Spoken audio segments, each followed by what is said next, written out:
नमस्कार दोस्तों, मैं आकांक्षा और आप सभी का स्वागत है आपके YouTube चैनल इन्फोटेक रिहैबिलिटेशन में।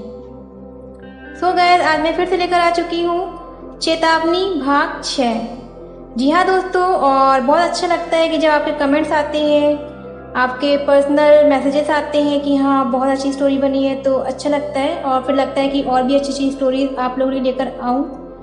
तो ऐसे ही हर संडे को आपको मिलती रहेगी शाम को 7 बजे नई नई स्टोरीज। और अभी भी इसके कुछ पार्ट हैं, वो आप ज़रूर सुनिएगा उसे भी, और कमेंट बॉक्स में कमेंट करके ज़रूर बताइएगा कि आज की ये स्टोरी कैसी लगी आपको।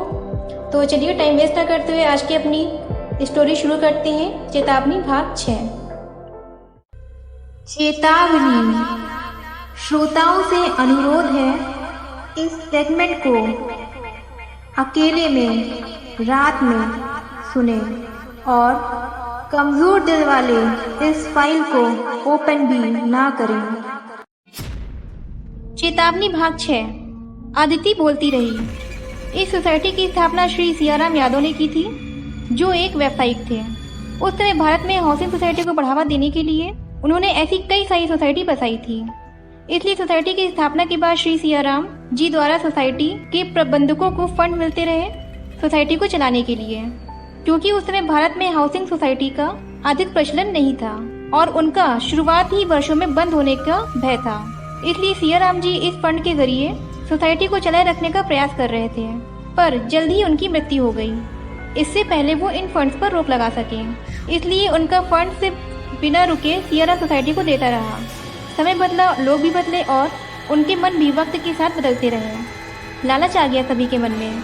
सोसाइटी के प्रबंधक उस फंड का हिस्सा अपनी जेब में डालने लगे और कोई अपना मुंह न खोले, इसलिए वो उस फंड को सोसाइटी के अन्य निवासियों से भी बांटने लगे। सभी लुटेरे बन गए। इस फंड का एक भाग सुरक्षा का था, क्योंकि इसका पैसा सोसाइटी के निवासियों के जेब में जाने लगा। इसलिए सोसाइटी की इमारत में सुरक्षा संबंधी कोई भी कार्य नहीं हुए। पल्लवी और कार्तिक करीब 2 साल पहले सियाराम सोसाइटी रहने के लिए आए थे। शादी के बाद सोसाइटी के लोगों ने उन्हें इस फंड्स की हेराफेरी के बारे में नहीं बताया था। समय बीता और कार्तिक और पल्लवी को एक बेहद ही सुंदर पुत्र हुआ। उनके पुत्र के जन्म के कुछ माह पहले से ही पल्लवी की बहन प्रमिला अपने पति धीरज के साथ ही वहां रहने के लिए आ गए। उज्जवल आश्चर्य से बोला, क्या धीरज? यानी धीरज कनौजिया? अदिति भावहीन स्वर में बोली, हाँ वही। कार्तिक और पल्लवी की मृत्यु के बाद वही उनके पुत्र मानव उर्फ मोनू को पाल रहे हैं।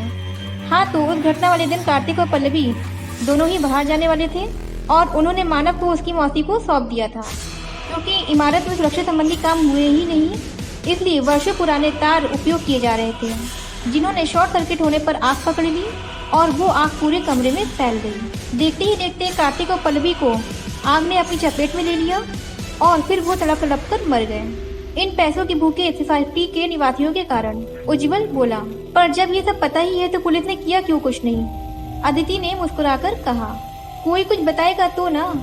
सभी निवासियों ने अपना अपना मुंह बंद रखा और फिर शायद टेबल के नीचे कुछ पैसे दे करके जांच बंद करवा दी। पुलिस ने इसे शॉर्ट सर्किट से हुआ हादसा मान लिया, जो भारत में काफी आम है। किसी ने इस बात को गंभीरता से नहीं लिया और पुलिस की बात मान ली। उज्जवल ने अब प्रश्न भरी नेत्रों से अदिति को घूर कर देखा और कहा, तो तुम्हें ये बात कैसे पता चली? अदिति ने मृणाली की तरफ इशारा करते हुए कहा, मृणाली जिस दिन से यहाँ पर रहने आई थी उस दिन से ही इसे अजीब से सपने दिख रहे थे। उनमें उसे कुछ चेहरे दिखते और जिन्हें पहचानने में उसे कुछ समय नहीं लगा, क्योंकि वो सब सोसाइटी के निवासी ही थे। उस सपने में उसे फरहान, पार्वती कुछ नोटों की गड्डी के साथ दिखे थे और फिर आग में जलती एक भयानक आत्मा भी। और हम जरूर समझ गए कि ये जरूर कुछ ना कुछ हिंट है जो ऊपर वाला हमें दे रहा है इस गुत्थी को सुलझाने के लिए। अब मृणाली बोली, और जब पार्वती आंटी ने मुझे बात करने के लिए बुलाया था तो मैंने ये बात छेड़ दी। मुझे अपने पति से पता चल गया था कि आज से 1 वर्ष पहले पार्वती आंटी सोसाइटी की मुख्य सदस्य थी। मैंने सिर्फ अंदाजे से कहा, क्या आपने अपने पद धन की प्राप्ति के लिए कुछ गलत काम किया था? तो ये सुनकर के वो सहम गई।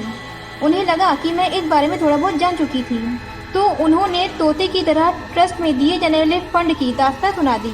उज्जवल बोला, आई सी, इस सोसाइटी के सदस्यों ने जो पैसे सोसाइटी की देख रेख के लिए उपयोग करने चाहिए थे उन्हें खुद की जेब में भर लिया, जिसका नतीजा ये हुआ कि पल्लवी और उसके पति की मृत्यु हो गई। पल्लवी की रूह को ये बात पता चल गई उसकी मौत कोई हादसा नहीं बल्कि सोसाइटी के निवासियों की लालच के कारण हुई थी। वो सभी जानते थे कि इमारत में सुरक्षा और मेंटेनेंस जरूरी होता है। यदि इन पर ध्यान नहीं दिया तो लोगों की जान खतरे में पड़ सकती है। इसके बावजूद भी एक तरह से ये हत्या ही हुई, इसीलिए अब वो बदला ले रही है। पर वो एक वर्ष रुकी क्यों रही इसके लिए? मृणाली ने जवाब दिया। पार्वती आंटी के अनुसार पल्लवी की मृत्यु के कुछ दिनों के बाद ही उसकी आत्मा आ करके धीरज और प्रमिला को सताने लगी। वो अपना बच्चा मांगने लगी उनसे और वो कहती कि वो इस पूरी सोसाइटी को जला देगी। फिर पल्लवी की रूह अन्य निवासियों को भी दिखने लगी। इसलिए उस समय उस सोसाइटी के सेक्रेटरी ब्रजेश ने एक तांत्रिक का सहारा लिया। उसने पल्लवी पर कोई बंधन बांध लिया जिस कारण उस सोसाइटी के निवासियों पर वो हमला नहीं कर सकती थी। पर तुम दोनों इस सोसाइटी में किराए पर रहने के लिए आए हो, इसलिए शायद वो बंधन तुम दोनों की रक्षा नहीं कर पाता और इसी कारण मैं तुम दोनों की रक्षा के लिए वो अभिमंत्रित नींबू तैयार किया था, जिसके कारण उस तांत्रिक का बंधन भंग हो गया शायद। अब क्योंकि वो आजाद हो गई है तो वो अपने कातिलों से बदला ले सकती है। इसके बाद तीनों के बीच खामोशी रही। एकाएक उज्जवल बोला, तो अब क्या हम पुलिस और मीडिया को इसके बारे में बता दें? तब शायद इन सभी को अपनी करने की सजा मिलेगी और शायद पल्लवी की आत्मा शांत हो जाए। मृणाली बोली, ये इतना आसान नहीं है उज्जवल। बदले की आग में जलती आत्मा इतनी आसानी से शांत नहीं होती। सब जला करके भी उसे शांति नहीं मिलेगी। अदिति बोली, नहीं, वो ऐसा नहीं करेगी।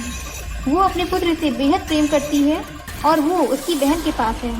सोसाइटी वाले मानव को ढाल की तरह उपयोग कर सकते हैं अपनी जान बचाने के लिए, क्योंकि धीरज और प्रमिला ही मानव की लीगल कस्टोडियन है और वो सोसाइटी वालों के साथ मिले हुए हैं। इसलिए मुझे लगता है यही होगा। उज्जवल क्रोध भरे स्वर में बोला, अगर वो सभी ऐसा सोच रहे हैं तो ये लोग तो बहुत बड़े नीच हैं। पर वो प्रमिला और धीरज तो पल्लवी के रिश्तेदार हैं। वो पल्लवी का साथ देने की बजाय इन दुष्टों का साथ क्यों दे रहे हैं? अदिति बोली, ये उन सवालों में से कुछ एक है जिसका जवाब मुझे नहीं मिल सका। शायद वो दोनों भी पल्लवी की रूह से डरे या सोसाइटी वालों ने उन्हें डरा रखा है। चाहे जो भी हो, वो मासूम बच्चा इनमें फंस चुका है। इस समस्या का कोई भी हल मुझे नजर नहीं आ रहा है। इससे पहले बात बिगड़े, उज्जवल तुम यहाँ से चले जाओ, तुम्हारी जान को भी यहाँ पर खतरा है। पर उज्जवल इतना ही बोल पाया था कि अदिति ने उसकी बात काट दी। पहली बार अदिति ने उज्जवल को गंभीर रूप में देखा। वो बोली, देखो उज्जवल, ये कोई आम समस्या नहीं है। यहाँ रूहानी शक्तियों की बात चल रही है। ये शक्तियाँ अच्छा बुरा कुछ नहीं देखती हैं और अपने मार्ग में आने वाली हर चीज को नष्ट कर देती हैं। उज्जवल आगे कुछ नहीं कह सका। वो सहायता तो करना चाहता था पर चाह करके भी नहीं कर सकता था। इन अलौकिक शक्तियों के सामने उसका कहाँ जोर था। मायूसी के साथ वो उठ खड़ा हुआ अपने घर जाने के लिए। तभी मृणाली ने उसे रोका और कहा, रुकिए उज्जवल जी, पहले इसे बंधवा लीजिए।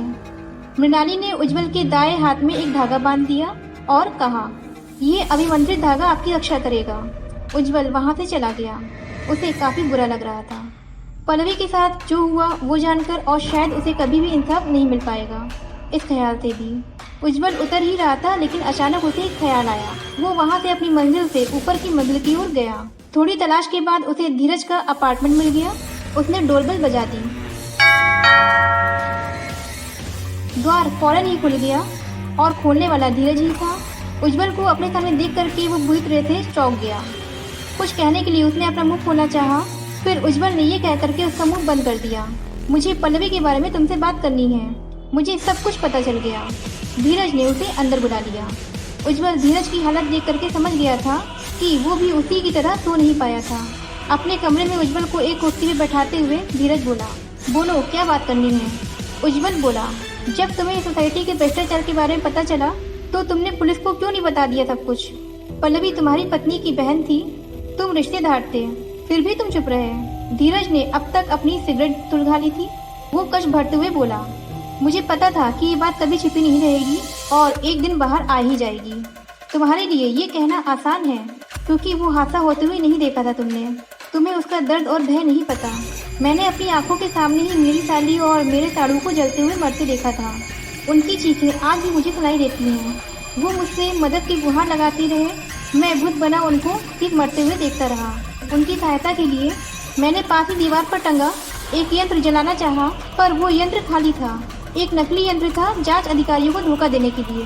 पर इस हादसे के कुछ दिन के बाद पल्लवी की रूह आई और मुझसे मोनू को मांगने लगी और कहने लगी वो हम दोनों को मार देगी। मेरी बात अलग थी, पर वो अपनी बहन प्रमिला को मारने तक की बात कह रही थी। मैं बहुत डर गया था उस रात के बाद से।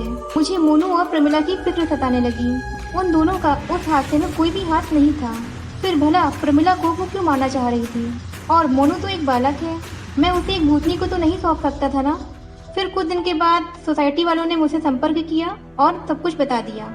उस समय मुझे बहुत क्रोध आया और जान से मारने का मन किया, पर उन्होंने कहा कि पल्लवी की रूह से रक्षा करने का हमारे लिए एक मार्ग जानते थे, उसके लिए हमें उनका साथ देना था और मैं मान गया था। उज्जवल धीरज की कथा से बिल्कुल भी भावुक नहीं हुआ। वो बोला, और तुम अब सिर्फ मानव का उपयोग करोगे ना बचने के लिए, है ना? धीरज आंखें फेरते हुए बोला, हाँ।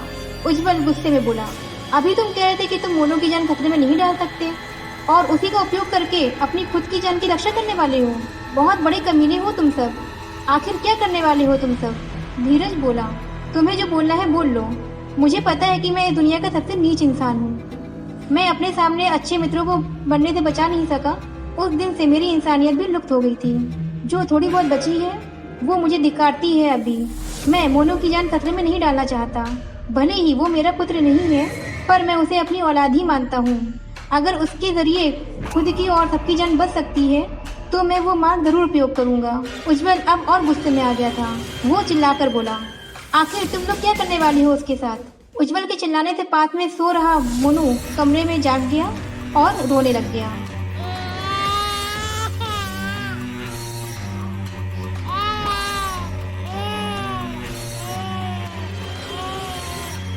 इससे उज्जवल थोड़ा हड़बड़ा गया। धीरज बोला, अब चले जाओ यहाँ से, हमारी बात अब यहीं पर खत्म होती है। उज्जवल उसी क्षण वहाँ से चला गया। सो गाइस, कैसी लगी आपको ये स्टोरी? आशा करते हैं कि बहुत अच्छी लगी होगी, एंजॉय किया होगा आप लोगों ने।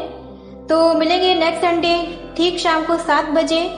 ऐसे ही सुनते रहिए आकांक्षा के साथ infotech rehabilitation channel. Thank you.